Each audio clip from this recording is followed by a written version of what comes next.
A farmer and a veteran crouched behind a tractor, hearts pounding as armed men closed in, their weapons gleaming in the fading light. 24 hours ago, the farmer had taken a chance on a stranger the town didn't trust.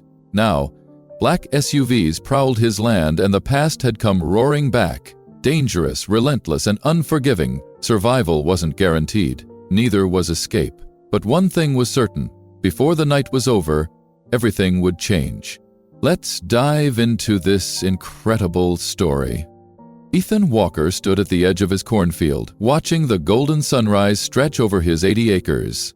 At 54, the deep lines on his face told the story of 3 decades spent working the same land his father once did.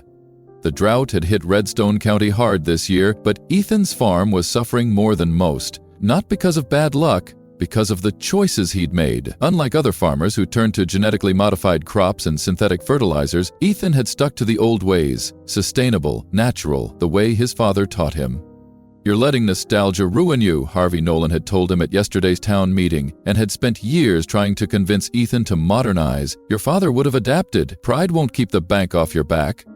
Maybe Harvey was right. Another 2 seasons like this and Ethan could lose everything. His phone buzzed in his pocket.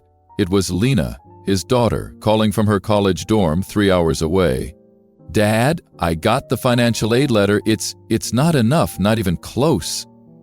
Ethan exhaled slowly. Lena was studying agricultural science, the first in their family to go to college. Her dream was to come back and help revolutionize the farm without selling out to corporate agriculture. "We'll figure something out, sweetheart," Ethan said, forcing confidence into his voice. "You just focus on school." After they hung up, he stood there, staring at the fields his grandfather had bought after returning from World War II. 3 generations of Walkers had made this land work. He wouldn't be the one to lose it. That's when he saw the stranger. A tall, lean man walked the dirt road that ran past the farm, a military glass backpack slung over one shoulder. Even from a distance, Ethan recognized the way he moved. Military, or he had been. Growing up in a military family, Ethan had learned to spot it.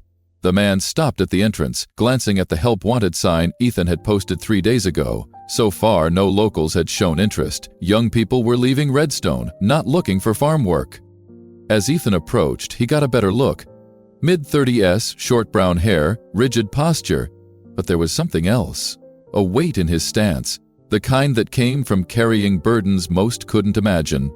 His clothes were neat but worn, and his eyes, sharp, always scanning, but tired in a way that went deeper than lack of sleep.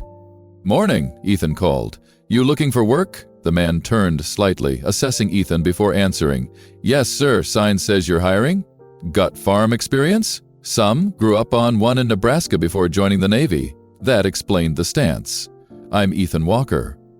"Ryan Mercer. Most folks call me Cole." They shook hands. Cole's grip was steady, his gaze unwavering. "Navy SEAL?" Ethan asked. 12 years. No arrogance, just a simple fact. Ethan knew enough to recognize what that meant. Elite Special Operations. This man had seen real action. "What brings you to Redstone? Not exactly on the way to anywhere." A brief pause. "Just passing through, looking for something quiet." Ethan nodded, not prying. "Pays not much, room and board in the farmhand's cabin. It's small but clean." "That works for me, sir. I worked for a living too." For the first time, a flicker of a smile crossed Cole's face. An old military joke. Officers got called sir. Enlisted men worked. "Army?" Cole asked. "No, but my father was." Ethan didn't mention his son, Jason. That wound was still too raw even after 8 years. "The job's yours if you want it," Ethan said. "Can you start today?" "Yes." Cole shifted his bag. "I can start now." Ethan led Cole to the small cabin on the edge of the property. It had sat empty for 2 years, ever since his last farmhand left for a better-paying job in the city. The place was simple. 1 room with a bed, a tiny kitchenette, and a small bathroom. Dust covered most surfaces, but everything was still in working order. "I'll grab you some clean sheets," Ethan said, leaning against the door frame. "There's a town meeting tonight. We can head in, pick up some groceries while we're at it." Cole set his backpack, a single bag for all his belongings, on the worn wooden table. "Town meeting?" "Monthly thing. Mostly dull. Budget talks, road repair complaints, but it'll give you a chance to meet people." What Ethan didn't say was that bringing Cole along would help get ahead of the inevitable gossip. Redstone was small and strangers always stirred curiosity. If people met Cole in person, they'd be less likely to speculate behind his back. This evening, when they arrived at the town hall, Ethan noticed how Cole immediately scanned the room, positioning himself near the back wall where he could see both entrances. A habit, no doubt.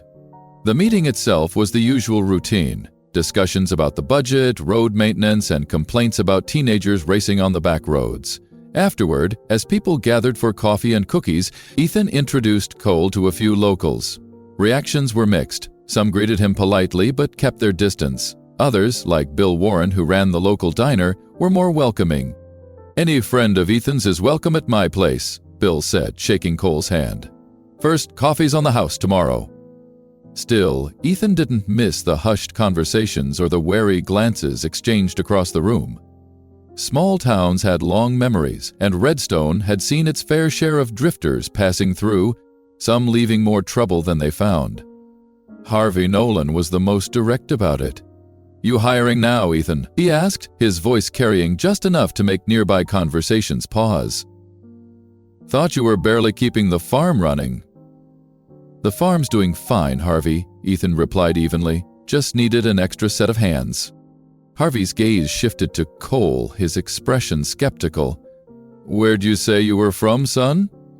"Nebraska originally," Cole answered, his face unreadable. "And what brings you all the way to Redstone? We're not exactly a tourist stop." Ethan was about to step in when Sheriff Tom Grayson joined them. Tom had been in law enforcement for nearly 20 years and had a knack for diffusing tensions before they got out of hand. "Evening, everyone," Tom said with a nod before turning to Cole. "Ethan, good to see you." Then, extending a hand, he introduced himself. "Tom Grayson, I'm the sheriff around here." "Ryan Mercer," Cole replied, shaking his hand. Tom held the handshake a beat longer than necessary, studying Cole with a look that wasn't quite suspicion, but wasn't entirely casual either. "Military?" Tom asked. "Navy," Tom nodded. "Thought so. My brother served in Desert Storm." Something unspoken passed between them. Ethan got the distinct feeling that Tom wasn't just introducing himself. He was sizing Cole up and making sure Cole knew it. "Stop by the station tomorrow," Tom said casually. "We should talk." "If you'd like," Cole replied, his tone neutral. As they were leaving, an elderly woman caught Ethan's arm. Mrs. Whitaker had been the town school teacher for 3 generations before retiring, and there wasn't much she didn't notice. "Be careful, Ethan," she whispered. "That young man has seen things, done things." "I can tell." Ethan met her gaze. "Haven't we all, Mrs. Whitaker?" he asked gently. She shook her head. "Not like him. There's a darkness there." Before Ethan could respond, Sheriff Tom Grayson reappeared at his side, having caught the exchange. "Got a minute?" he asked. Ethan followed him outside, away from the crowd. "You remember that drifter back in '98? Tom asked quietly. Ethan nodded. How could anyone forget? A stranger had passed through town, taken in by the Dawson family to work their orchard. 3 weeks later, their barn had burned down and valuables had gone missing. The man disappeared the same night. "I'm not saying your guys like that," Tom continued, his voice low, "but folks around here remember. After what happened to the Dawsons, and that mess with the Holloway farm a few years back." Ethan exhaled, glancing toward Cole, who stood just outside the hall, watching the road like he was waiting for something. "I hear you, Tom," Ethan said, but he had a feeling Cole wasn't like the others. He wasn't running from trouble. He was waiting for it to find him. Ethan let the words linger for a moment. "Cole's not like that," he said, more confidently than he felt. "He served our country." Tom's expression remained cautious. "So did plenty of guys who came back different than when they left." For a moment, the sheriff's words hung between them. Then his tone softened. "Just be smart, Ethan. Keep your eyes open." Back inside, Ethan noticed more than a few people casting wary glances at Cole. Harvey Nolan had gathered a small group, speaking in hushed tones while occasionally glancing in their direction. The second they saw Ethan watching, the group quickly dispersed. The drive back to the farm was quiet. Ethan didn't force conversation, and Cole seemed fine with the silence. But as they turned onto the gravel road leading home, Cole finally spoke. "They don't want me here." "Some don't," Ethan admitted. "The rest are just cautious, small town." "I can find work somewhere else." Ethan shook his head. "If I worried about what everyone in town thought, I'd never get out of bed in the morning." He glanced over. "Unless you're planning to cause trouble, in which case, I'd rather know now." "No, sir. No trouble. Just looking for quiet work." Ethan nodded. "Then we'll be fine." But as he pulled into the driveway, he couldn't shake the feeling that he might be making a mistake. The truth was, he didn't know a damn thing about Ryan Mercer, except that he was ex-military and carried himself like a man who had walked through hell and back. What Ethan didn't realize was that, by this time tomorrow, hiring Cole would either be the worst decision of his life or the one that saved everything he held dear. Dawn came with the sound of hammering. Ethan woke, momentarily disoriented, then remembered Cole. He dressed quickly and stepped outside to find him already hard at work, repairing the worn-out steps leading up to the old grain silo. "Been up long?" Ethan asked. "A couple hours," Cole replied without looking up, still focused on the task. "Hope you don't mind. Saw this needed fixing?" "Mind? No." Aspen's impressed. Over those steps had been a safety hazard for months. No counseling day. Over the day's work. Then mentioned, "I need to run into town for supplies." Then played. Over those steps. "Well, you nodded planning to..." They drove separately, Ethan in his truck, Cole in the battered Honda Civic he'd parked down the road the day before. Once in town, they split up, agreeing to meet at Bill's Diner afterward. Ethan was loading feed into his truck when Harvey Nolan appeared, wasting no time on pleasantries. "You're making a mistake, Ethan." Ethan sighed, securing the last bag. "Good morning to you too, Harvey." "I'm serious. Nobody knows anything about this guy. Where he's been, what he's done. Did you even check his references?" Ethan dusted off his hands. "I hired a veteran who needed work. That's enough for me." "Is it?" Harvey's voice dropped just enough to make his meaning clear. "Did you ask what kind of discharge he got?" "There are veterans and then there are veterans." Ethan felt his patience thinning. "What I know, Harvey, is that my farm is my business." "Your farm is one bad season from foreclosure," Harvey shot back, voice lower now, "and we both know it." Ethan held his gaze. The unspoken truth sat between them like a weight. The town had cut him slack because of his last name. 3 generations of Walkers had earned respect, enough to buy time from creditors. "Including Harvey's family, who had a stake in the local bank. Appreciate the concern," Ethan said evenly, climbing into his truck. As he drove away, he glanced in the rearview mirror and saw Harvey already on his phone. By noon, the whole town would be talking. At the diner, Cole was already seated in a booth, back to the wall, coffee in hand. He looked tense. "Everything go all right with the sheriff?" Ethan asked, sliding into the seat across from him. "Fine." Ethan waited for more, but Cole didn't elaborate. Bill Warren came by with a fresh cup for Ethan and topped off Cole's. "How's our resident hero doing today?" Bill asked with a grin. Cole shifted, clearly uncomfortable with the title. "Just a Marine, sir, nothing heroic about it." Bill shook his head. "My son's in the Army. 2 tours in Iraq, 1 in Afghanistan. I know what you boys go through over there. Heroic in my book." As Bill walked off, Ethan studied Cole's expression. A flicker of something... pain? Maybe regret?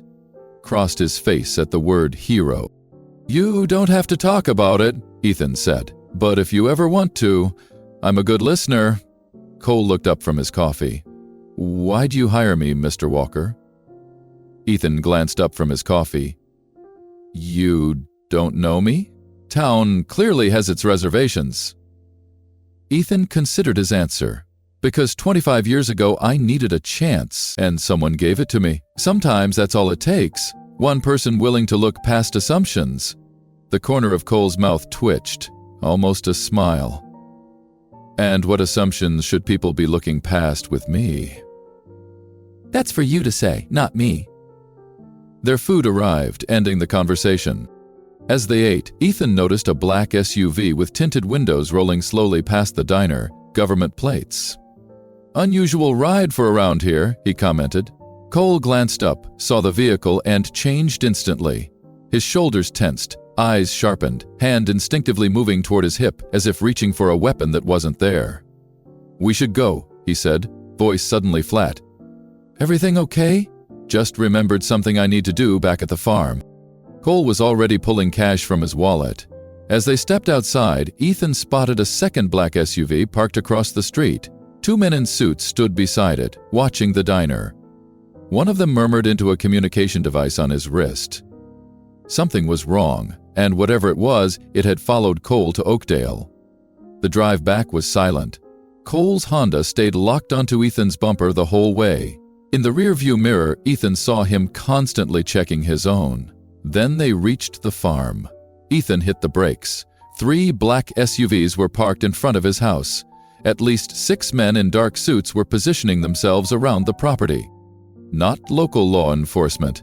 These men moved with military precision. Cole's car suddenly accelerated, pulling alongside Ethan's truck. He gestured sharply for Ethan to stop. Both vehicles skidded to a halt 100 yards from the house, hidden behind a stand of trees. "Stay here," Cole ordered. Gone was the quiet farmhand. This was a soldier preparing for combat. "Those are government plates," Ethan said. "FBI? CIA?" "Not exactly." Cole's eyes swept the tree line, the fields, calculating. "Mr. Walker," he said, voice low. "I'm sorry. This is my problem, not yours."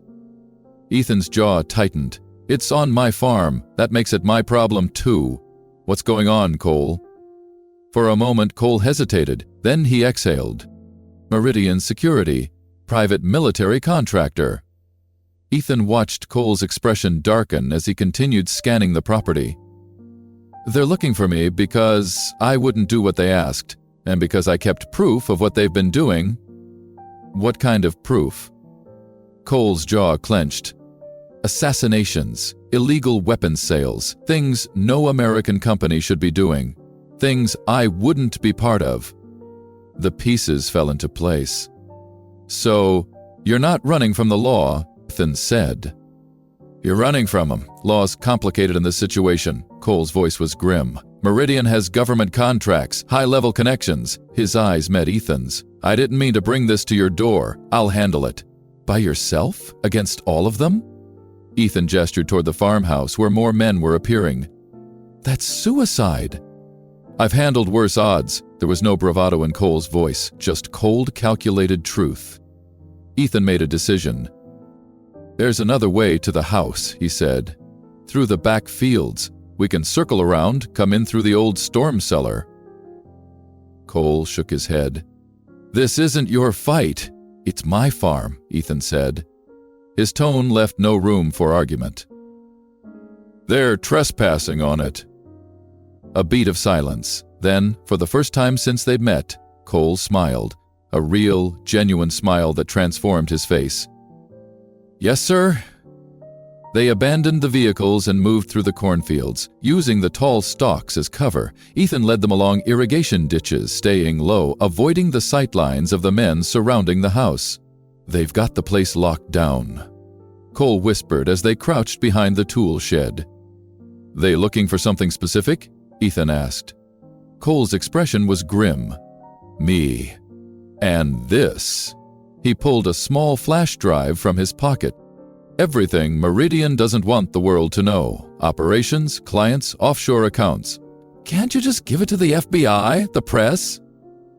"Tried that." Cole's voice was flat. The haunted look in his eyes told Ethan there was more to the story. "The first journalist I contacted was found dead 2 days later. Robbery gone wrong, they said." Ethan let that sink in. Nearby, more men were moving into position. "I count 8 outside," Cole murmured. "Probably more inside." Ethan tightened his grip on the crowbar he'd grabbed from the shed. "Then we'd better get moving." Ethan felt a chill. Armed men were searching his home, the place where he'd raised his children, where generations of walkers had lived and died. "What's the plan?" he asked. "I leave." Cole said. "Draw them away from your farm. It's me they want." Ethan shook his head. "They've already seen my truck. They know I'm connected to you. Running won't solve anything." Before Cole could respond, Ethan's phone rang. Harvey Nolan. Ethan silenced it. "We need help," he said. "Local help."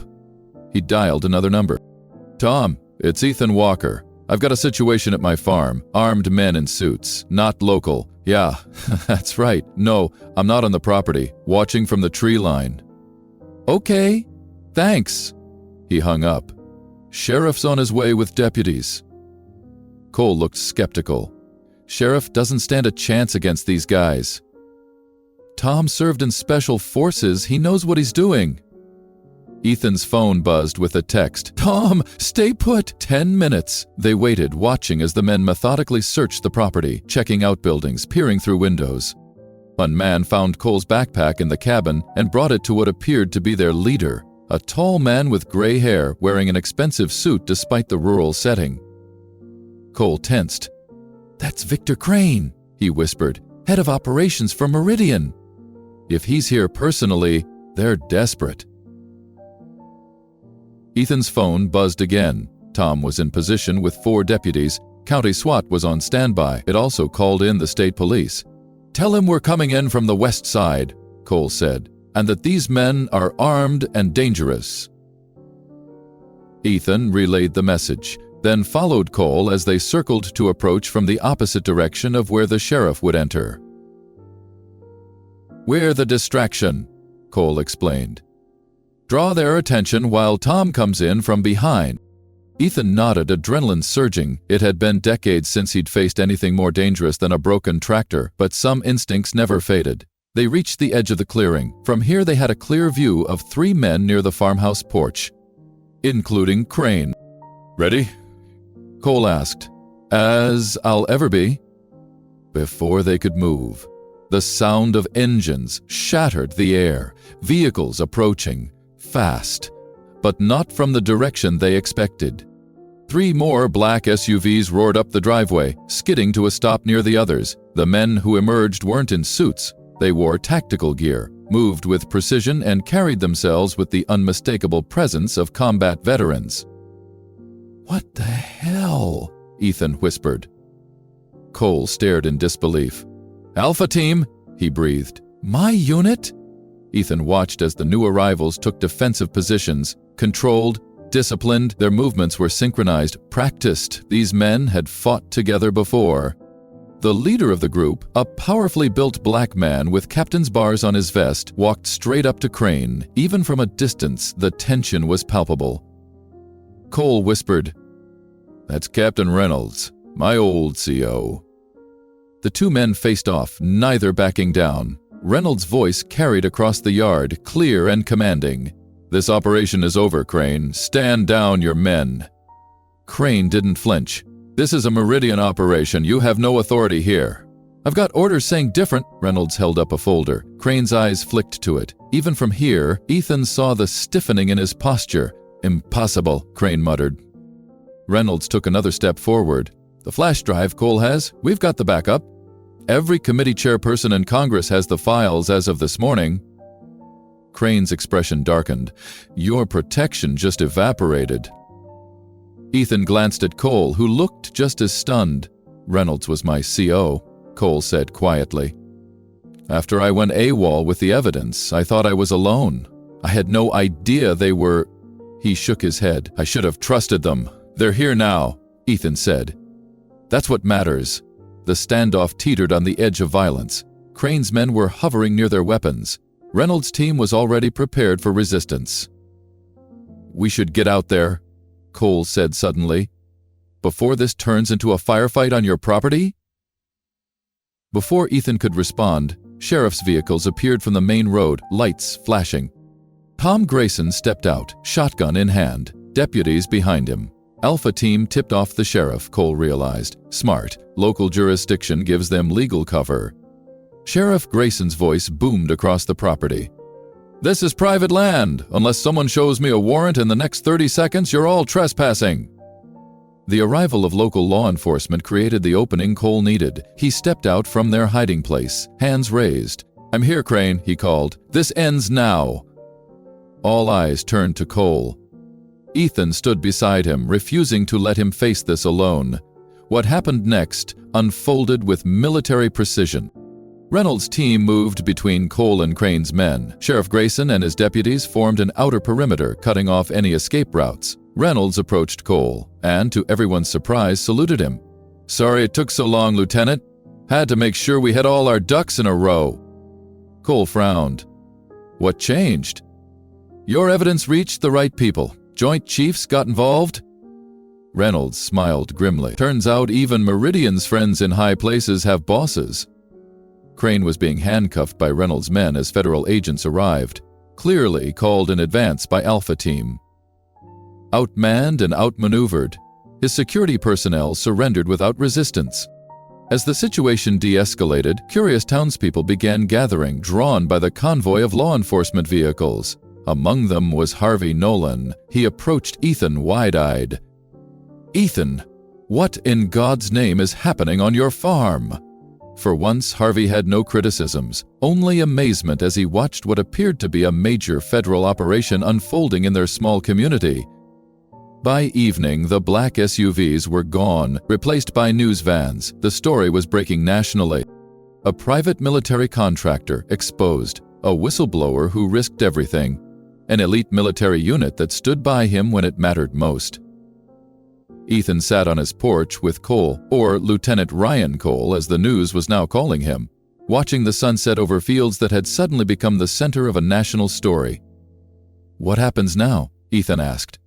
"Congressional hearings, trials, a lot of powerful people are going to face consequences."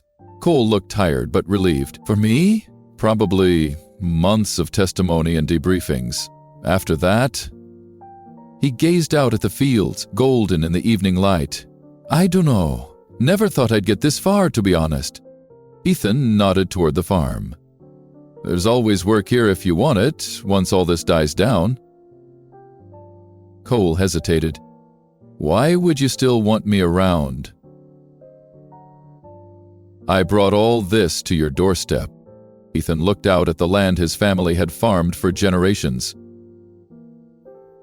6 months later, Ethan's farm had become something of a local landmark. Tourists occasionally drove by, hoping to see where the Meridian standoff had happened.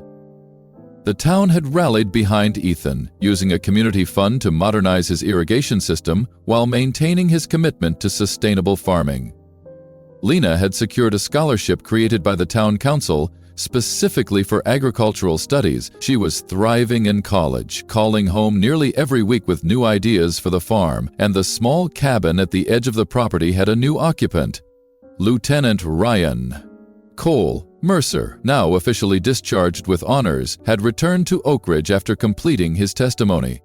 The congressional hearings had exposed corruption at the highest levels of government and private industry. On a cool autumn evening, Ethan and Cole sat on the porch, watching the harvest moon rise over fields that had yielded their best crop in years. "Never thought I'd end up a farmer," Cole said, sipping coffee. "Never thought I'd hire a national whistleblower," Ethan replied with a grin. "Life takes unexpected turns, that it does." Cole was silent for a moment. "You know, when I went on the run with that flash drive, I thought I was alone. Thought everyone I'd served with had either turned or wouldn't risk their careers to stand with me." He shook his head. "And I was wrong. Completely. Captain Reynolds had been building a case for months, gathering his own evidence. He just needed mine to complete the picture." Ethan nodded. "That's usually how it works. The people who stand with you in hard times aren't always the ones you expect." From the road came the sound of approaching vehicles. Lena was home for the weekend, bringing some of her college friends to help with the Harvest Festival. The town had decided to hold it at the Walker Farm this year, the first time in decades it hadn't been on the town square. "You gave me a chance when you had every reason not to," Cole said quietly. "Changed everything." "No," Ethan corrected him. "You changed everything when you decided to do what was right, no matter the cost." He gestured to the land, now thriving. "I just gave you a place to stand. Lena's car pulled up, followed by several others filled with young people eager to help with the festival. Ethan and Cole rose to greet them. The farmyard would soon be filled with laughter and energy, a far cry from the armed standoff that had taken place there months before. "You know what the real irony is?" Ethan said as they walked toward the cars. "This farm was failing. One more bad season and I might have lost it all. Now," he gestured to the thriving fields, the repaired buildings, the new irrigation system. "Now it's going to be here for another generation." "Strange how things work out," Cole agreed. "Not strange," Ethan said. "Just a reminder that doing the right thing matters, even when it seems like the world is against you. Even when you can't see how it's going to end." As the young people spilled out of their cars, bringing the energy and optimism of a new generation, Ethan thought about the lesson that had played out on his farm. Sometimes, the most important choice was the simplest one: to give someone a chance when others wouldn't. To stand by your principles when it would be easier to compromise. To believe that doing the right thing mattered, even when you couldn't see how the story would end.